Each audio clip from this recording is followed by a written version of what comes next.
Welcome everyone to this edition of Looking at Louisville. I'm Chaz. I'm Stacy. And I'm Zach. And we are here in the foyer of the Kentucky Center, which is a very iconic building here in Louisville. But that's what this episode's about as well, right? That's right, Chaz. We're going to focus on Louisville's great architecture today. You know, Louisville's a very old city, founded in 1778. So we've got a lot of styles to portray here. We've got very classic architecture combined with modern skyscrapers. But first we're going to focus on three neighborhoods that have a whole entire collection of a certain architectural style. We're going to check out the cast iron facades in downtown on Main Street. We're going to check out the Victorian homes of Old Louisville, and we're going to go visit the shotgun homes made famous in a lot of areas, but specifically Germantown. You know, in addition to those, we're going to see the greatest building, Muhammad Ali Center. We're going to see the tallest building, Aegon Center. That's right. We're going to see the milk can, as the locals call it. Ah, Humana. Okay. We got a lot of architecture here to talk about, right? And I think we need to go show that. Okay, let's just show it and let them check it out for themselves. I was really having fun playing this game, but okay, let's go. Let's go.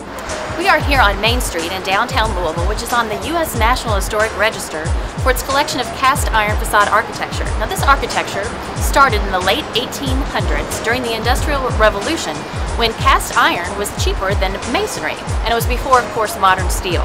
So this is the largest cast iron facade district outside of New York City, Soho, and Louisville has quite a history with this.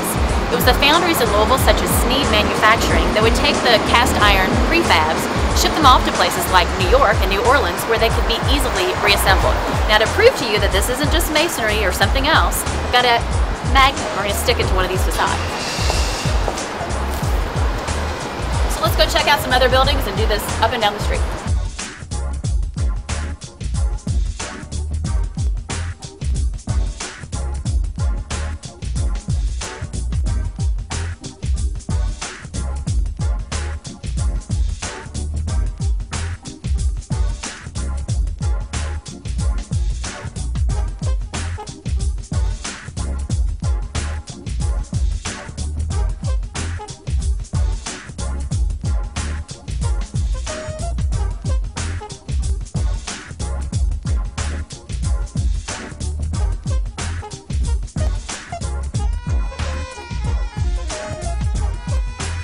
Well, we made it here to Old Louisville, and we're in St. James Court, which is also home to the St. James Art Show, which is one of the largest in North America.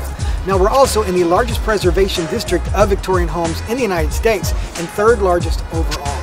Now, I think we need to check out some of these Victorian homes here in Louisville.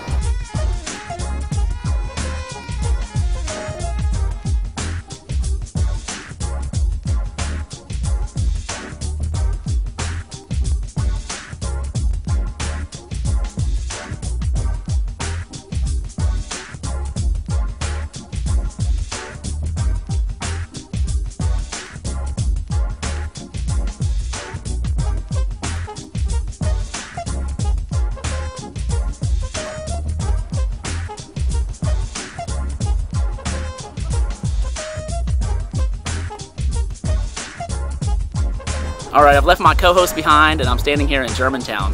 Louisville has the largest collection of shotgun homes in the world. Some other neighborhoods to check out would be Portland, Crescent Hill, and Butchertown. They have some great shotgun homes as well. Let's go check them out.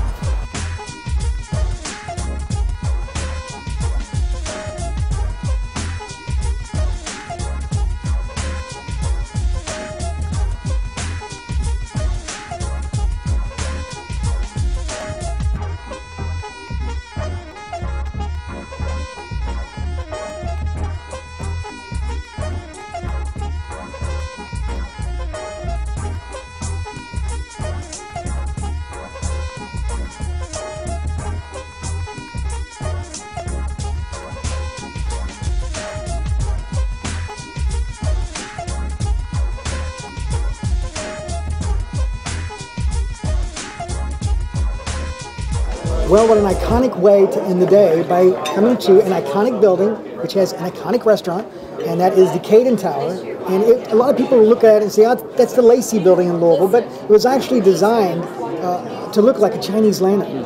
but it also has history with a very famous architect, which, why don't you tell us about That's right. Well, Chaz, this building has been around certainly as long as I've been alive. I know as long as you have. Yes. And has a lot of meaning to a lot of Louisvillians. When it was built in the late 60s, early 70s, it was somewhat controversial to some people, and then other people thought it was beautiful. And now I think it's just, it fits in the setting.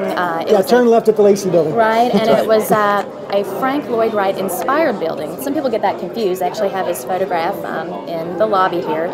It was his son-in-law and protege that actually designed the building based on former designs that he had of, like you say, of a Japanese lantern. So it's a gorgeous building. I can remember 17 years ago I had my bridesmaids luncheon here when it was the Terrace restaurant. Well, you know, I have some personal history. Yeah. My sister had her wedding reception down on the lower level here. And Chaz, I think... Yeah, I have a great story. This is where, when I first proposed to my wife and she turned me down. So I have a lot of great memories. It does look sort of like a wedding cake, so I guess that's apropos. It does, it does. And you are at a top restaurant, literally top in the top of this building. For at least 15, 16 years, it has been Ruth's Chris Steakhouse, one of the top restaurants in Louisville for fine dining. And we had a great meal here today.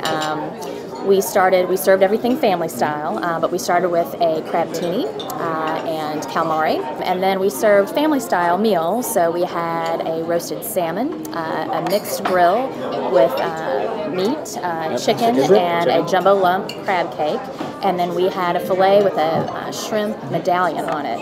We also had a chopped salad with fried tobacco onions on top, and 3 vegetables: the au gratin potatoes, the roasted tomatoes, and the wilted baby spinach. And then probably my favorite, we had 2 desserts, the chocolate explosion, which just sounds fun. And it's explosion and fun, but I do feel like I need to take a nap now. It was your molten lava cake. It was iconic, wasn't it? Right. And then one of the best desserts I've had, and I can't remember when, their version of a banana cream pie served in a puff pastry shell with sort of a bananas Foster-like topping to it. It was, and our man behind the scenes, Mr. Mark Perry, came up with that, and it really is going to be one of our favorites, I think. And they say it sells out sometimes, so be sure to order dessert first when you come here. That's right. Now, for more information about this episode, please go to gotolouisville.com. Of course, you can find us in Facebook, YouTube, and Twitter. And you can also send us emails for upcoming ideas. Also for this episode, if you are interested in touring the exact way we did today, we're going to have a map link on our website as well. So as always, you're looking at Louisville. See you real soon.